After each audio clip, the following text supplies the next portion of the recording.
విడు మొరటోడు అని వాళ్ళు వీళ్ళు ఎన్నెన్ని అన్న పసి పిల్లవాడు నవ్వాడు.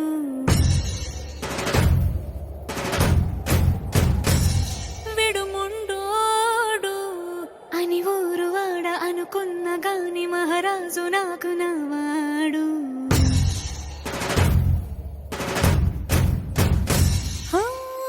మాట పెడుసై